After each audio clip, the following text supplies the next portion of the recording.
the sock drawer. It's Jerry and Tabitha.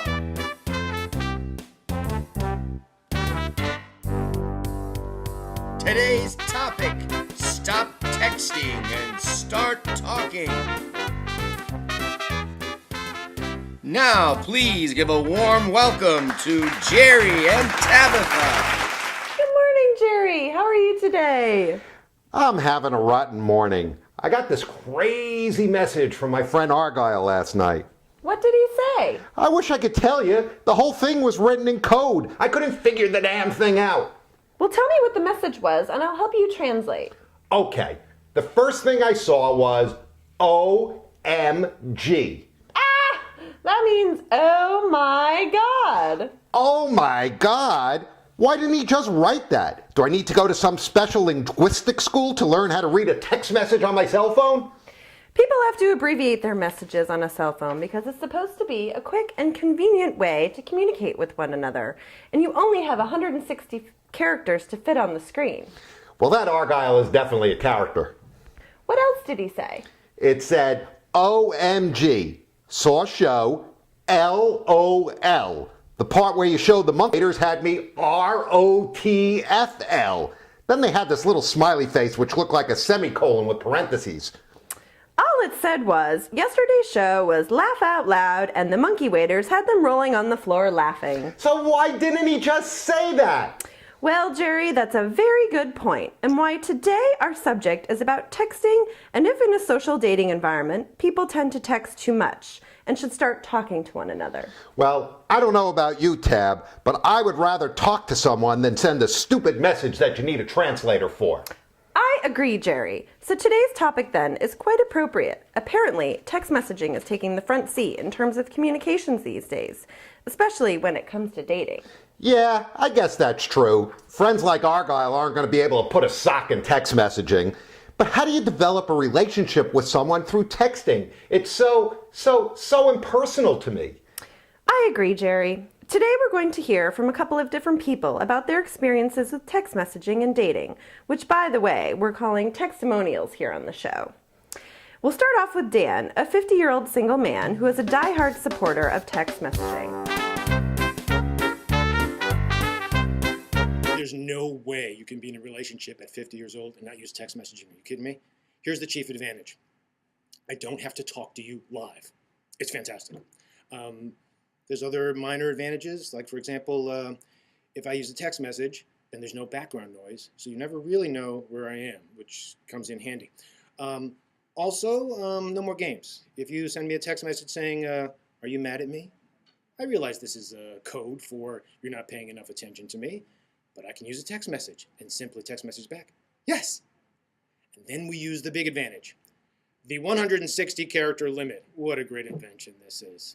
You get mad at me, you want attention, I simply say in a text, this is not a conversation for text. You have to agree to that. And then you say, when do you want to talk? And then I duck you. And then I simply tell you I didn't get your text. It's fantastic. Now here's the one thing you can't do. It's against the rules. You cannot break up with text. That is very, very tacky. Chances are if it's over 4 months, you probably have the same song as your ringtone on your cell phone, so very tacky to have to change your ringtone after reading a text. Not good. So I tend to break up in email.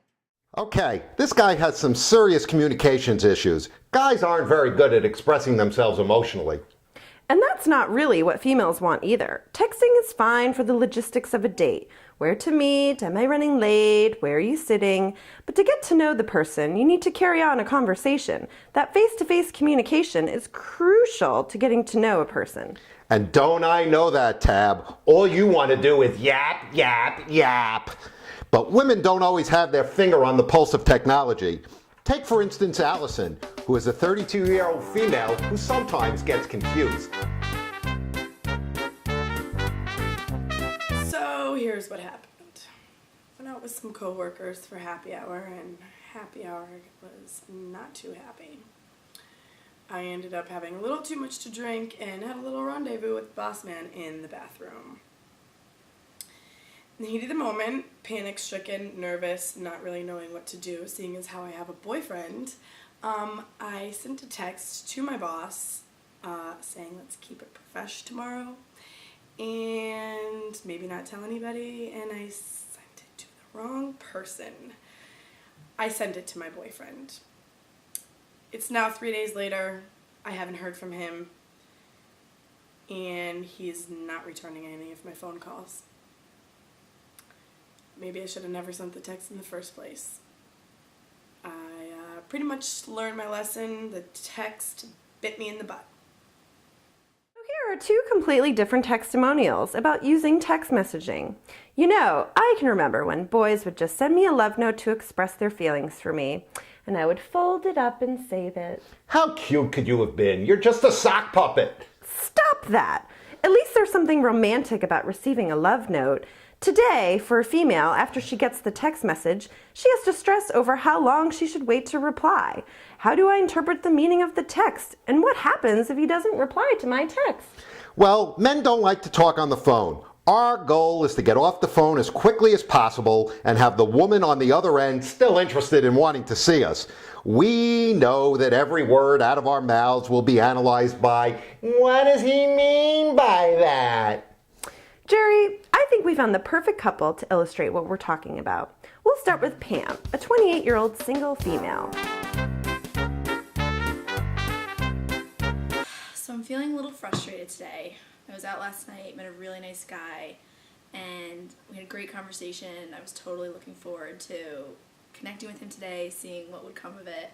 And he sent me a text message, and I really thought that we had great communication, so I wouldn't understand why he would send me a text asking me how my day was, because obviously it's just the worst way to communicate. What am I supposed to do, write back a whole conversation? I just feel really disappointed that he's taken 5 steps back in our communication, and now I'm not really sure if he's that interested, because I feel like if you're interested, you pick up the phone and make a phone call, and I just would have liked a little bit more effort on his part, and I feel like I don't know what to think now, but anyway, I don't know. I feel like if he's a great guy, hopefully he'll get the hint that he needs to pick up the phone and put himself out there a little, but we'll see. I just wish he called. Well, there are two sides to every story, so let's hear Don's response. So I go out with this girl, Pam, and I think we had a great time. Met her at the bar, exchanged numbers. And I'm normally not a proponent of texting to initiate a conversation. And I really do believe that phone conversations and real-life conversations are a little bit more in detail. However, I got called away on business last week. But I didn't want a whole week to go by without at least initiating some conversation to continue the dialogue. I do have a genuine interest in this woman. I'd like to see her again. But I just didn't think it was appropriate to have a half-assed conversation. And so I text. What's the harm in that? I think it's ridiculous that these two didn't get together. It's clearly a case of miscommunication. I agree, and the romantic in me wants to do something to try and get these lovebirds together. You know what? What? It's time for these two to stop texting and start talking. Let's get them on the phone. Great idea! Harvey! Set up the phone and let's get these people talking to each other.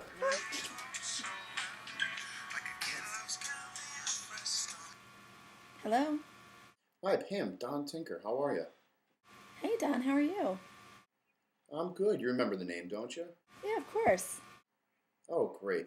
Hey, I am glad we're able to connect here. I know it's been about a week or so since our last conversation over at the bar, and wanted to just apologize to you for just texting you last week. I was out on business, did not want a whole week to go by without corresponding with you.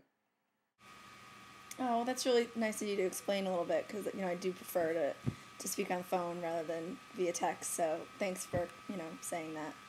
Oh, not a problem. Well, anyway, I'd love to continue our conversation. I thought we developed a great rapport the other night. Wanted to know if you're free on Friday. Sure, I could definitely see you Friday. That would be great. Okay, so I'll get back to you later this week to set something up in further detail, and I'll be sure not to do that via text.